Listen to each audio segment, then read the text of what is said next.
یہ ایک public interest کی بات ہے، اس میں رشتہ داریوں کی آڑ نہیں آتی ہے، یہ بنیادی حقوق کی بات ہے، یہ انسانی حقوق کی بات ہے، اس لیے فیصلہ کرنے میں میں کوئی جو ہے تذبذب نہیں محسوس کرتا اپنے ذاتی تئیں۔ لیکن اگر کسی کو کوئی اعتراض ہے تو آج فرما دیں۔ اٹارنی جنرل صاحب نے اور سرکار کی جانب سے جتنے دیگر وکلاء کھڑے تھے انہوں نے سب نے کہا ہمیں کوئی اعتراض نہیں ہے۔ ہماری جانب سے یہی ہوا کہ ہمیں کوئی اعتراض نہیں ہے۔ آج ملک جو ہے جس اذیت اور کرب سے گزر رہا ہے اس کی بہترین طریقہ حل یہی ہے کہ اس پٹیشن کا فیصلہ کر دیا جائے۔ جناب بیرسٹر اعتزاز چودھری اعتزاز احسن نے بھی کوئی اپنی ذاتی رنجش نہیں لے کر آئے تھے سپریم کورٹ میں، بلکہ وہ بھی ایک ایسے جذبے کے تحت آئے تھے کہ بنیادی حقوق کی پامالی اور آئین سے برائے اقدامات ہونے جا رہے تھے، جس کی وجہ سے وہ تشریف لائے یہاں سپریم کورٹ میں آئے اور مجھے وکالت کا شرف ملا ان کی جانب سے، اور اسی طرح باقی پٹیشن تھی۔ 2 دن عدالت عظمیٰ نے 4 بجے تک جو ہے سنوائی کی اس کیس کی، اور آج جو ہے اس کو فکس کیا گیا تھا۔ آپ نے دیکھا کہ پہلے ہی وفاقی حکومت نے جو شور مچا رکھا تھا کہ ہم اس فیصلے کو نہیں مانیں گے اور اس فیصلے کی تصدیق کر رہے تھے کہ بینچ پر اعتراضات وفاقی حکومت جس انداز سے ڈھونڈے انداز سے کر رہی تھی وہ بھی سب کے سامنے ہے۔ آج جب عدالت بیٹھی ہے تو اٹارنی جنرل صاحب نے فرمایا کہ جی مجھے اب ہدایات ملی ہیں کہ میں جسٹس منصور علی شاہ صاحب کے بینچ پر بیٹھنے کا اعتراض کروں، تو یہ اس پر حیرت ہوئی چیف جسٹس صاحب کو بھی، اور آپ نے سنا جو چیف جسٹس صاحب نے کہا، انہوں نے کہا میں نے انتہائی تحمل اور برداشت کا اس میں جو ہے ثبوت دیا ہے۔ آپ نے وہ فیصلہ نہ مانا جو 90 دن کے اندر جو ہے فیصلہ، آپ نے اسے الجھایا رکھا، ریشوز میں الجھائے رکھا۔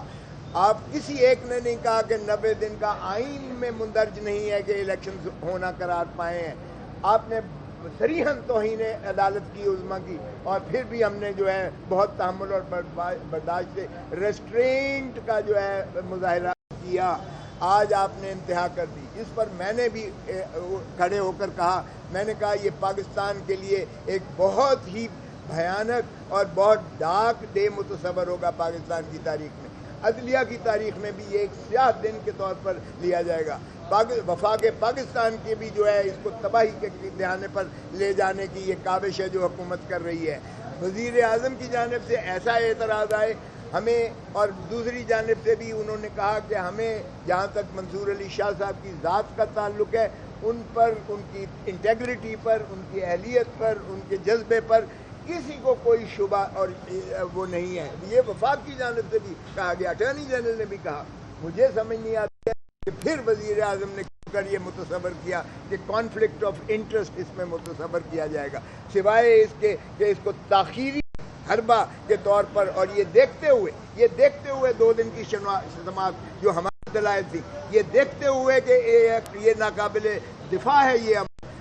عدالتوں کا قیام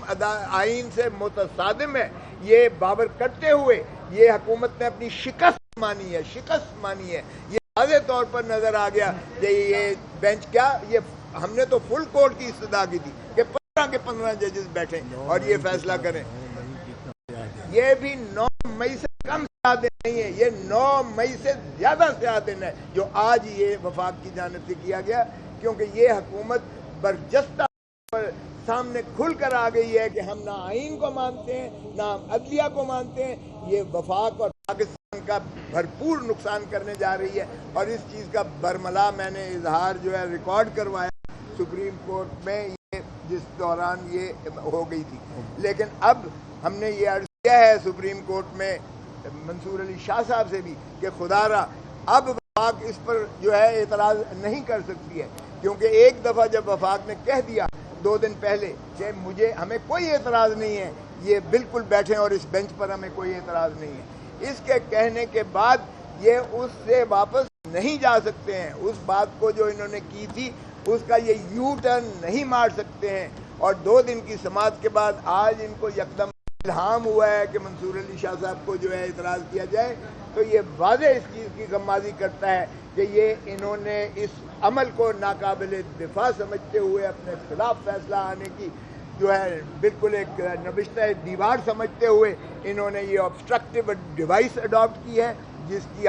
میں سمجھتا ہوں وزیر اعظم کی شدید مذمت کرتے ہیں، اور وکلاء لا محالہ اس کو جو ہے وہ برداشت نہیں کریں گے کہ اس طرح کے اعتراضات سپریم کورٹ میں وفاق کی جانب سے کیے جائیں اور عوام پاکستان کی کرب اور اذیت میں اس طرح اضافہ کیا جائے۔ یہ بے چینی، یہ سراسیمگی صرف اسی وجہ سے ہے کہ یہ عدالتوں کو فیصلے نہیں کرنے دے رہے ہیں اور عدالتوں کے فیصلے کی تصدیق کرتے ہیں، اور یہ جو ہے بنیادی حقوق کی اس طرح سے پامالی کرتے ہیں، اور آئین کو انہوں نے ردی کی ٹوکری بنا کر یہ ضیاء الحق کی طرح انہوں نے جو ہے نوک پر رکھ کر بکھیر دیا ہے ہوا میں۔ دیکھیں یہ تو حکومت نے اعتراض دیا ہے، فیڈرل گورنمنٹ نے نہیں، یہ تو حکومت کر رہی ہے۔ دیکھو حکومت سب کچھ اسٹیبلشمنٹ میں تو نہیں ڈال سکتی، یہ تو بڑے لنگڑے بہانے ہیں کہ جی اسٹیبلشمنٹ کر رہی ہے، ہم بھی کر رہے ہیں۔ بھائی آپ نہ آپ استعفیٰ دو پرائم منسٹرشپ سے، آپ استعفیٰ دو۔ وقفے سے پہلے بینچ سے علیحدہ ہوتے رہے ججز، اس کے بعد وقفے سے نوٹس آتے رہے ججز کے، یہ سیٹ پیٹرن کو آپ کیسے دیکھتے ہیں؟ لگتا ہے جیسے یہ منظم طریقے سے ہوتا ہے۔ دیکھیں یہ چیف جسٹس نے آج یہ بالکل یہی باتیں کی ہیں، انہوں نے کہا کہ آپ ہی کا یہی وتیرہ چلا آ رہا ہے جس میں آپ ریشوز میں الجھا رہے ہیں۔ آئین بڑا واضح ہے ان چیزوں پر، چاہے وہ 90 دن کے الیکشن سے اس پہ بھی واضح ہے، ہمارا فیصلہ انہوں نے کہا اس پر بھی واضح ہے۔ آپ ریشوز پر کرتے ہو، اب بھی آپ وہی چیز جو ہے کر کے الجھا کر جو ہے آپ سائیڈ ایشوز میں ٹریک کر کے آپ کنفیوژن کیا جو ہے طرف لے کے جا رہے ہیں، اور یہ جو ہے ہمارے برداشت جو ہے ہماری اس پہ آپ سر ہم خیال ججز اور حکومتی ججز کے الزامات نے کتنا نقصان پہنچایا ہے سپریم کورٹ کو؟ کوئی ہم خیال اور کوئی حکومتی نہیں ہے، معاف کیجیے گا، جج ہے اور ججوں میں اختلاف رائے خوش آئند بات ہے اور تسلیم شدہ بات ہے، اس لیے ہم اس کو جو ہے یہ نہیں سمجھتے کہ یہ ججوں میں ڈویژن ہے، البتہ ہر ایک کا اپنا اپنا نظریہ ہونا۔ دونوں شخصیات سے کہ اس ساری صورتحال میں ایسے لگ رہا ہے کہ جیسے سپریم کورٹ کمزور ہے، وہ اپنے آرڈرز کو ایگزیکیوٹ نہیں کروا پا رہی۔ آپ دونوں سینئر ہیں، آپ نے بہت اس طریقے سے سیاست دیکھی، عدالت کے اندر کیا کچھ ہوتا رہا ماضی میں، آپ کیا کہنا چاہیں گے چیف جسٹس صاحب کو کہ کیا اب ان کے پاس یہ نہیں وقت نہیں ہے کہ وہ ایکشن لے یا اس کو اس کا جواب چیف جسٹس صاحب نے خود دیا ہے۔ انہوں نے کہا کہ ججز کے پاس ایک مورل اتھارٹی ہوتی ہے، ہمارے پاس ڈنڈا نہیں ہوتا ہے، ڈنڈا اور چھڑی اوروں کے پاس موجود ہے، اس لیے ہماری مورل اتھارٹی جو ہے ہوتی ہے جسے عوام بھی تسلیم کرتی ہے، دنیا بھی تسلیم کرتی ہے، آئین کے اندر ہوتی ہے۔ اس مورل اتھارٹی کو آپ نے ریشوز میں کنفیوز کر کے الجھا کے جو ہے خراب کیا ہے۔ ہم آئین پر عمل داری کرتے ہیں، ہم کسی کے جواب دیں ہیں، اس کا جواب خود چیف جسٹس صاحب نے دے دیا ہے، اس لیے حکومت کو ہوش کے ناخن لینا چاہیے کہ خدا را اسے سرزمین بے آئین نہ بنائیے گا۔ چودھری صاحب میرا میں ایک ذرا اضافہ ان کے کر دوں۔ سپریم کورٹ کیا کر سکتی ہے جو سپریم کورٹ کو کرنا چاہیے؟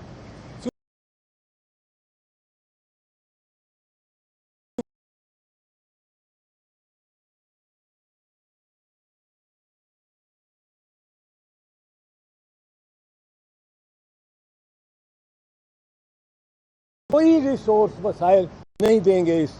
کی خاطر، یہ کہیں گے وہ ہوں گے الیکشن تو 8 اکتوبر کو ہوں گے، 8 اکتوبر کو بھی نہیں کرائیں گے۔ سپریم کورٹ کو چاہیے یہ اگر عملی اقدامات نہیں لیتے الیکشن کی طرف، اور یہ اس طرح کی بہتان انگریزی کرتے ہیں، اور اس نے انہوں نے بہت ساری کی ہے۔ پہلے وہ جو جلسہ کیا انہوں نے سپریم کورٹ کے گیٹ کے باہر، اور مریم بی بی نے بھی اور مولانا فضل الرحمان نے بھی ہردہ سرائی کی۔ ان کو چاہیے، سپریم کورٹ کو چاہیے سیلف ایگزیکیوٹری آرڈرز پاس کر دیں۔ ایک یہ کہہ دیں یہ انہوں نے توہین عدالت کی ہے، ان کی جو جواب ہے اور ان کی جو پٹیشنز ہیں اور ان کے جو جلسوں میں تقریریں ہیں وہ بذات خود توہین عدالت ہے، اس کا نوٹس دیں۔ اگر یہ پیش نہیں ہوتے کہ ہم اس بینچ کو ریکگنائز نہیں کرتے، توہین عدالت میں کنوکشن کا دوسرا فیصلہ دیں کہ یہ توہین عدالت کر دیں کہ باعث یہ ڈسکوالیفائی ہو گئے۔ میں دیکھتا ہوں کون سا یہ ان میں سے کون سا جو ڈسکوالیفائی ہوا ہوگا وہ اپنی نامینیشن پیپر بھی دے سکے گا، وہاں مخالف امیدوار وہاں آ کے اس کا پہرا دیں گے سپریم کورٹ کے فیصلے کا،